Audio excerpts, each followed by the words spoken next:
Hey guys, welcome back to my channel. My name is Kia J. I am the CEO of Taylor Beauty. So you guys have asked for more entrepreneurship videos, and today I have a special video for you guys. So in today's video, I am going to be giving you all the tea on how to ship your products at a low cost. So we're all here because we're a business. We've been shipping out products, but we're really confused about how to get those products shipped out at the lowest cost. The benefits of understanding shipping rates is, one, it gives you a huge value to your customer because you're not charging your customer an arm and a leg for shipping. And two, really, it also helps with customer service because it also gives you an idea of how long it's going to take you to get a product from your office or wherever you ship from to that customer's door.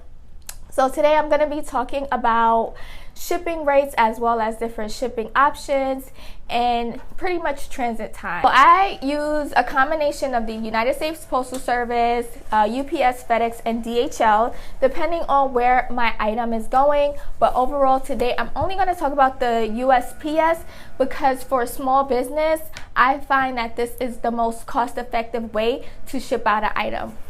So one of the biggest mistakes that I see a lot of small businesses make is they try to get these personalized packages to ship out to a customer. And when I mean personalized, let's take this for example. This is the envelope, right?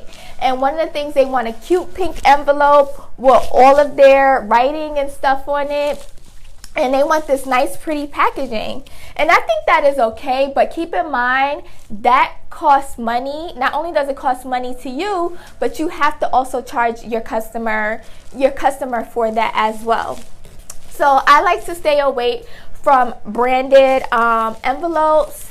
I like to nicely package my stuff inside. That way you're able to provide a good value to the customer because they're not overpaying for packaging. So when it comes to the United States Postal Service, they do offer a lot of different ways to ship items, and understanding the different ways that they have to ship items is what's really going to help you save money on your packaging.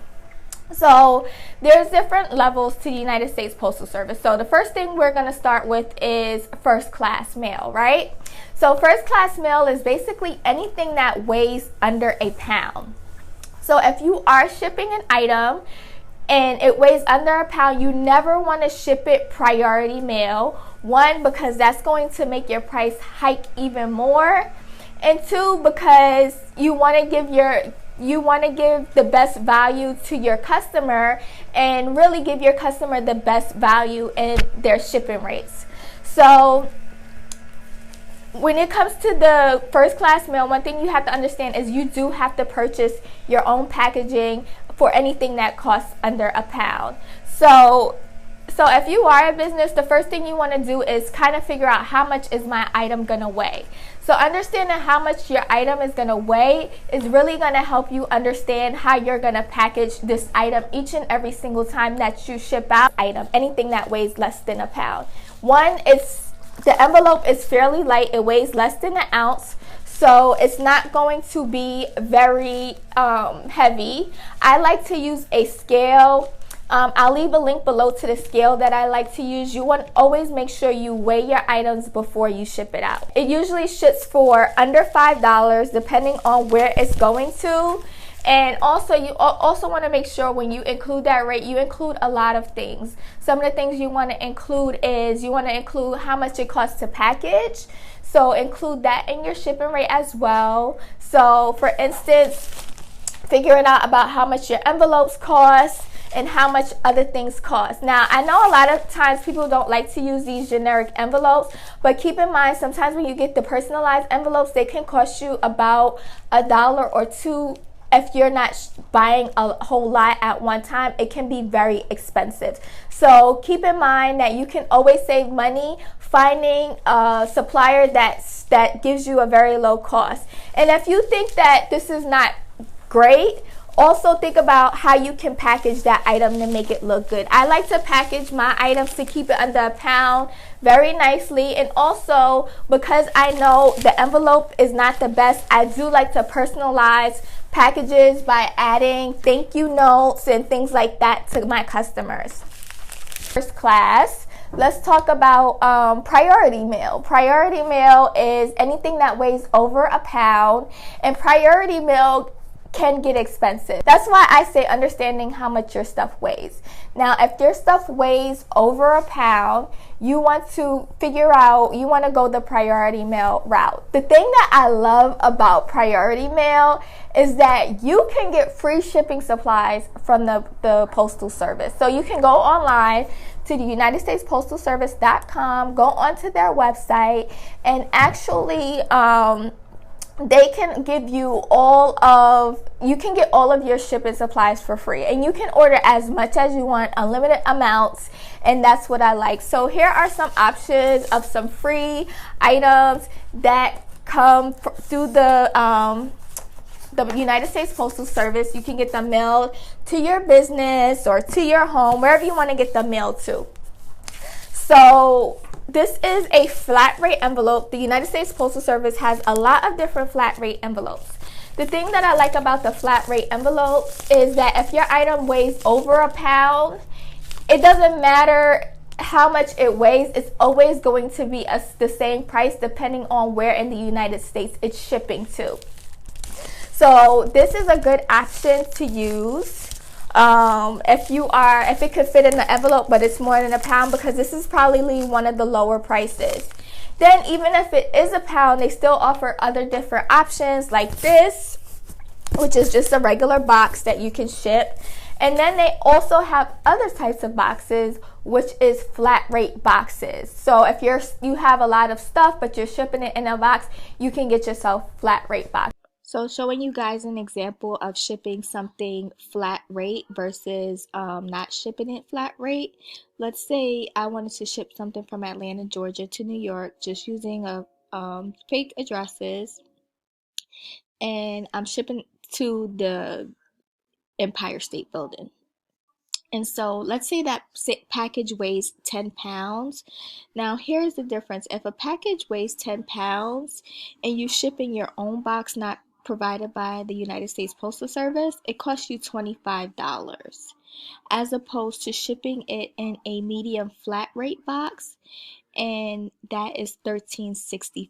They also have flat rate boxes on their site, like a Region A box, which is way cheaper, and it's actually the same size as a medium flat rate box. So the same item that you could have shipped for $25 at 10 pounds, if you go on their website and order free supplies, this is comparable to a box, and it's $8.15. So those are the things that I like to do. Another option to help you save money on shipping is if you are a business that does ship out a large volume. My business has grown to the point where I ship out a large volume of stuff. So the great thing that I love about the United States Postal Service, this video is not sponsored, I just love their customer service so much. But one of the things that I absolutely love is I have an account manager with them. So basically what an account manager is somebody who looks over the total amount of items that you're shipping out. And basically, once you get to a certain volume, you get to different tiers of volume, your prices can go down. So if you are shipping out at a large volume, I definitely encourage you to find a manager that can help you really advocate for you. I have a manager that really advocates for me, helps me get the best price on my shipping, as well as make sure that I have a pickup every single day at convenient times. So just keep that in mind. Another thing about priority mail is that with priority mail, as opposed to first class, sometimes first class will take about 5 days to ship. So keep that in mind. But some priority mail usually takes up to 3 days to ship. Also, a great thing about the United States Postal Service is that you have tracking, so you can provide your customers with tracking options. So once your business does grow, like I said, you can get an account manager, and not only can you do that with the U.S. Postal Service, but FedEx and UPS and DHL all have that option where they will also advocate for you to get the best pricing. The thing about using those companies as opposed to the United States Postal Service is, unfortunately, they do not offer these great shipping boxes. United States Postal Service has so many different options for boxing. That's why I do like that. So yes, so there are also other services that you can use. In addition to having an account manager, there's different sites like stamps.com, ShipStation, and sites like that, where all of your orders will come into one, it's called the API. It'll come into there, and then it'll upload all of your shipments at one time, so you can kind of print out all of your labels at one time. So if you're a business and you have like 30 orders a week, I definitely would not recommend using a service like that. One, because you do have to pay a monthly fee, and that might cut into the monthly fees. So when I was operating on a very small level with my business, what I would do is I would go into the United States Postal Service website, and I would manually type up each and every label. I would already know my weights and things like that, and I would print out my labels one by one. PayPal does offer this as well. If your payment method is PayPal, PayPal does also offer where you can print out multiple labels at one time. So just kind of check on your website, see what options you have for having labels. And if you are a small business, it's really great to understand your pricing on how much you are going to spend on each thing, rather than kind of winging it as you go along. I would definitely recommend, if you are starting out, or if you already start out, order every single free priority mail box that they have on USPS. You can't go wrong because it's free. And package your stuff in the boxes and see which one is going to be the lowest for you to ship. And the good thing about that is, anything that you don't need, you can always just go to the post office and leave it there for somebody else who may need it. So I definitely recommend that. Now, when your business starts operating and business is really booming, then that's when I recommend to use the third-party websites like stamps.com, ShipStation, and things like that, because using those websites will save you a lot of time. But there are fees that come along with that. So make sure your business is ready for something like that. But like I said, the more you start shipping out, you can get an account manager to help advocate for you to really make sure you're getting the best price on shipping as possible. So I hope this video was helpful for you guys. I hope I was able to explain that very well. If you guys have any questions, leave me some questions in the comments below. I'll leave the link to the scale that I like to use, as well as everything that was mentioned in this video. So I'll see you guys in my next entrepreneurship series. Make sure if you have any requests, you guys leave them down below, and thank you so much for watching.